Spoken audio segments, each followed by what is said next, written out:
Why do we keep repeating our trauma instead of healing it? You swear you've learned that this time it'll be different, but before you know it, you're back.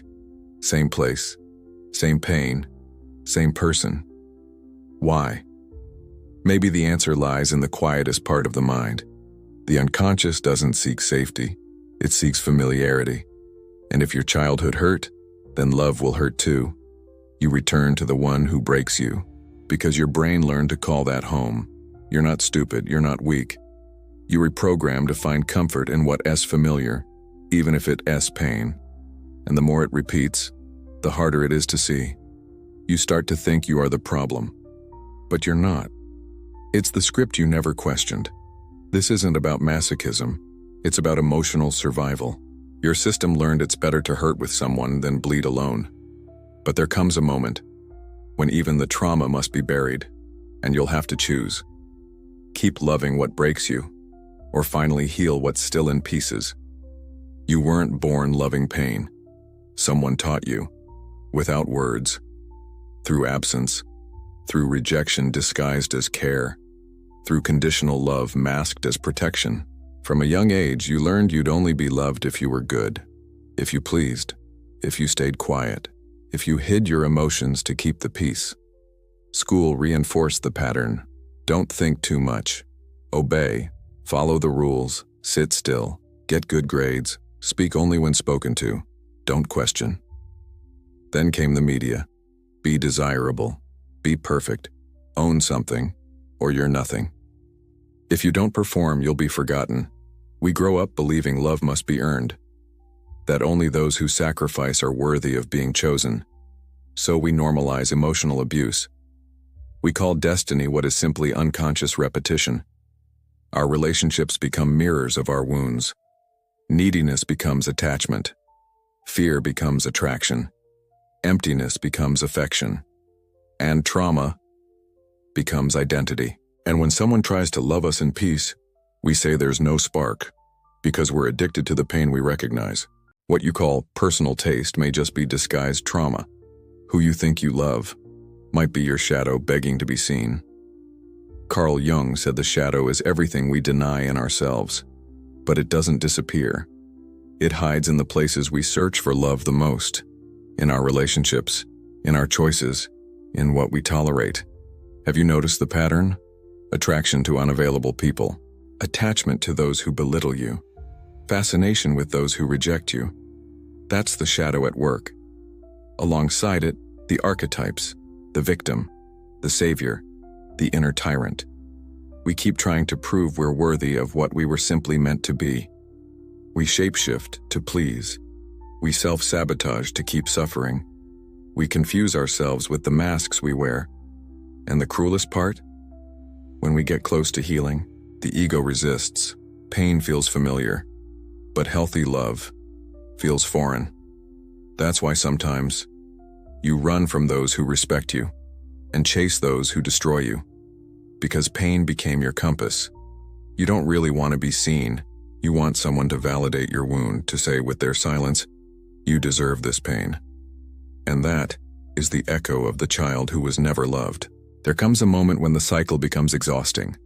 Pain no longer numbs, it just bleeds. And you begin to wonder, is there a way to live that doesn't involve hurting to feel alive? That's when healing begins, not as magic, but as rupture. You don't need to earn love. You were born worthy. The real question is, will you keep living to be accepted? Or will you learn to be whole even if you don't fit anywhere?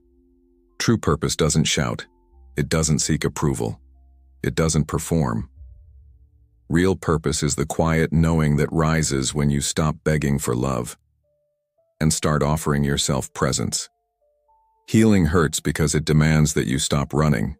It asks you to face what you've avoided your whole life, your own absence from yourself. You were trained to serve expectations. But you're here to break the script, not to be rebellious, but to be authentic. And being authentic is choosing not to repeat, even when everything in you still craves the same. Healing isn't winning, it's enduring. It asks waking up on a quiet Sunday and resisting the urge to message the one who broke you. It's craving the familiar chaos and still choosing peace. Because what you miss isn't them, it's the pattern. Your trauma built comfort in chaos, and leaving it behind demands more than strength. It takes clarity. Clarity to realize your mind will try to deceive you. It'll romanticize the abuse. It'll call manipulation freedom. It'll paint neglect as space. It will make you question your own truth. And that's where courage is born. In the moment you realize your inner enemy was trained by the very hands that hurt you. You need a kind of resilience the world doesn't teach. The resilience to remain whole while still healing, to rebuild an identity with pieces no one else valued, to be present for yourself when the world disappears.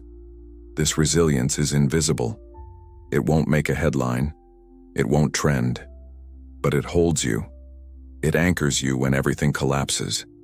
It grounds your decision to never return to what once broke you, even when it calls with the voice of nostalgia. Self-mastery means knowing the urge is still there, but it doesn't lead anymore. It's staring at the text you won't send and choosing silence.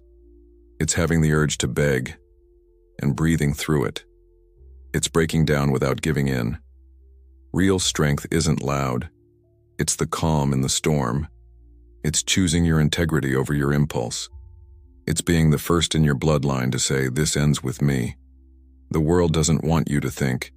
It wants you to repeat. Repeat patterns, repeat wounds, repeat relationships designed to keep you small, needy, dependent. You were conditioned to accept crumbs, to confuse validation with love, to call absence freedom, and worst of all, to believe you were the problem. But now you've seen the code. And once you see the code, the matrix begins to glitch. You realize going back to the one who breaks you isn't T-love. It is an emotional loop, an addiction, an echo. It's the wounded child crying for belonging, settling for scraps just to not be alone. But now, you are no longer that child. You have choices. You can rewrite the script. You can end the pattern. You can build connection without bleeding for it. The pain will still call, with a sweet voice, with beautiful memories. But you'll remember it was a cage. And you weren't born to repeat cages. You were born to transcend them.